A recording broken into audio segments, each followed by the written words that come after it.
अस्सलामुअलैकुम दोस्तों, मेरा नाम है सुफ़ियान और वेलकम है आपका हॉबी होम गार्डनिंग चैनल पर। उम्मीद है आप और आपके पौधे ठीक ठाक होंगे।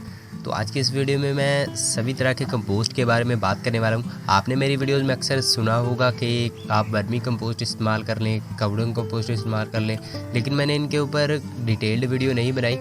तो आज की इस वीडियो में हम इन तीनों कंपोस्टों के यानी कि वर्मी कंपोस्ट, लीफ मोल्ड और काउडंग कंपोस्ट, इन तीनों के आज की इस वीडियो में मैं फ़ायदे बताऊंगा और इनको घर पर बनाने का तरीका बताऊंगा और इनको अपने गमलों में किस तरह से इस्तेमाल करें इसके बारे में भी आपको बताऊंगा। सभी कुछ आपको डिटेल के साथ समझाऊंगा और भी बहुत सी टिप्स आपको इनकी बताऊंगा। तो बिना टाइम वेस्ट किए वीडियो को शुरू करते हैं।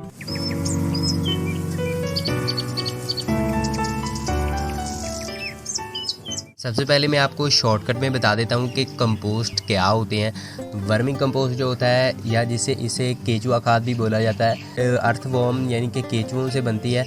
और ये जो हमारे घरों का किचन वेस्ट या जो भी फल सब्जियों के छिलके होते हैं, उन सभी को एक जगह पर इकट्ठा कर लिया जाता है और उसमें केचुए छोड़ दिए जाते हैं और उसके बाद ये तकरीबन 2 माह में तैयार हो जाती है। और लीफ मोल्ड जो है, इसे सूखे पत्तों से बनाया जाता है। सूखे पत्तों में पानी डालकर उसे तकरीबन 9-10 महीने के लिए रख दिया जाता है और उसके बाद ये बन जाती है। और काउडंग कंपोस्ट जो जानवरों का गोबर होता है, उसी को या तो केंचुओं के ज़रिए से डिकम्पोज कर लिया जाता है या फिर वैसे भी ये डिकम्पोज हो जाती है। अगर हम इसे किसी शॉपर में बंद कर रख दें तो 1 माह बाद ये कंपोस्ट की सूरत ले लेता है। कच्ची अगर आप काउडंग यानी कि कच्चा गोबर अगर आप डालते रहेंगे तो उससे हमारे पौधों को नुकसान हो सकता है। अभी सबसे पहले मैं आपको इनके NPK वैल्यू बता देता हूँ। वर्मी कंपोस्ट की जो NPK वैल्यू है 2, 1.8 और 1.5।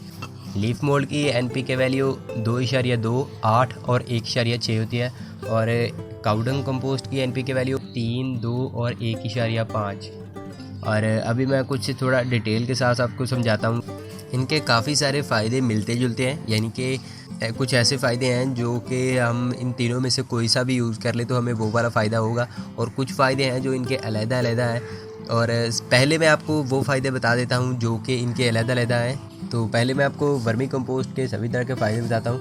वर्मी कंपोस्ट में जो है, वर्मी कंपोस्ट की ये बड़ी खासियत ये है कि पौधों में जो जितने भी हार्मफुल बैक्टीरियाज होते हैं उन सभी को ये किल कर देता है, मार देता है। और जितने भी बेनिफिशियल बैक्टीरियाज होते हैं, यानी कि जो पौधों को फ़ायदा देते हैं, उनको ये बढ़ा देता है।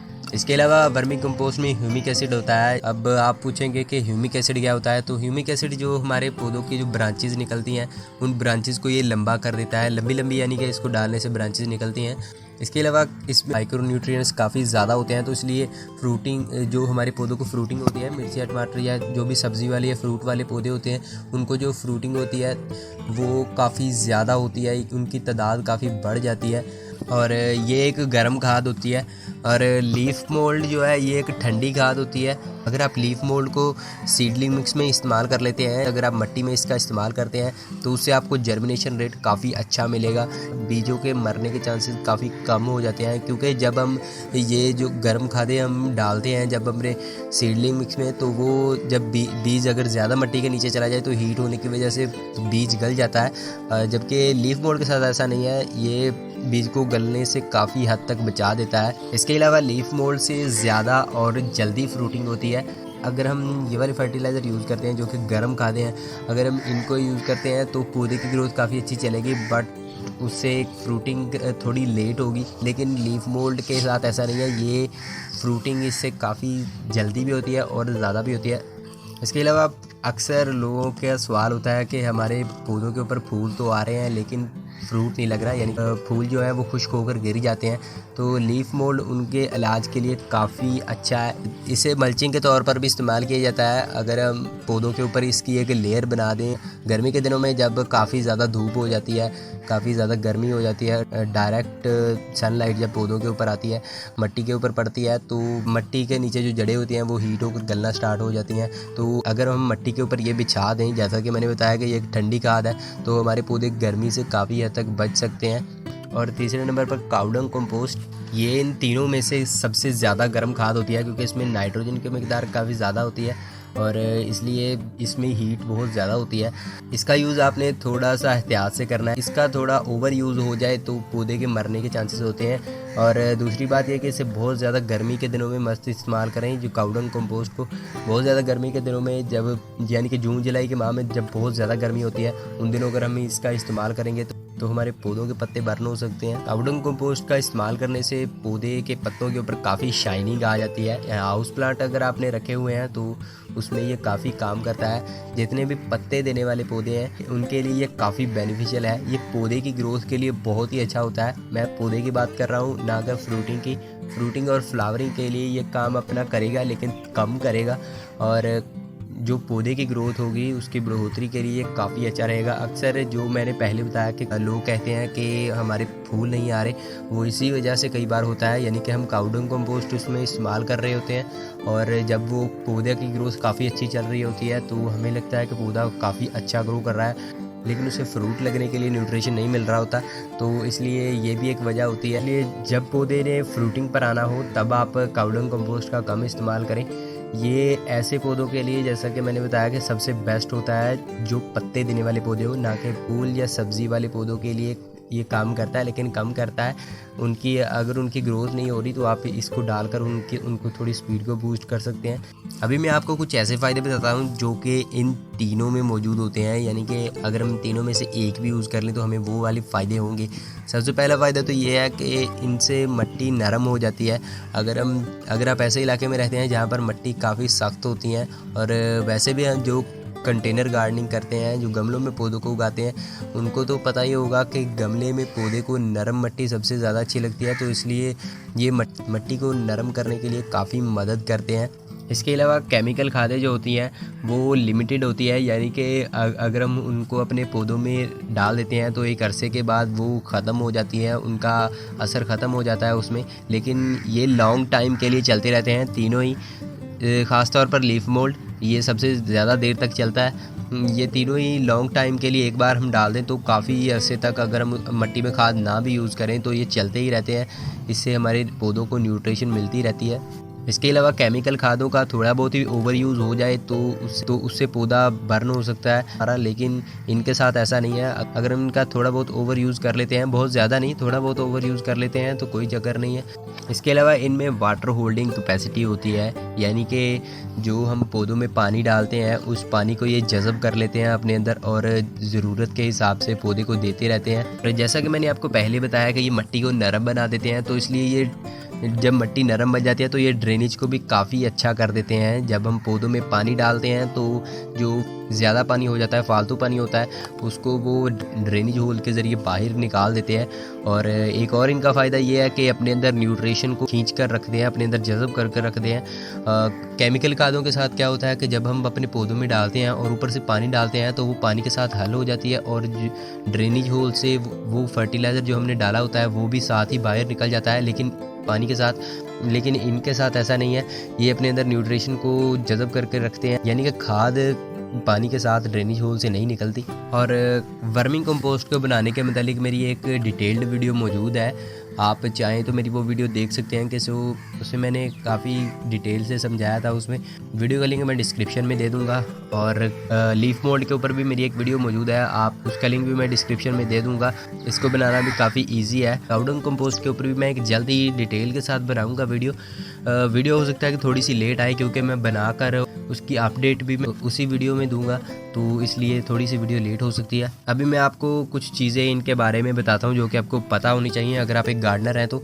एक अक्सर सवाल होता है कि हमें कैसे पता चलेगा कि हमारी कंपोस्ट कंप्लीटली बन चुकी है। वर्मी कंपोस्ट और काउडंग कंपोस्ट को अगर आप चेक करना चाहें तो इसको जब भी आप ऐसे पकड़कर ऐसे थोड़ा सा रगड़ेंगे तो ये आसानी के साथ भुरभुरी हो जाएगी, या जिसे पोरस मिट्टी भी बोलते हैं, ये पोरस टाइप बन जाएगी, काफ़ी नरम सी होगी और जैसे ही हम रगड़ेंगे मिट्टी की तरह ये भुरभुरी हो जाएगी।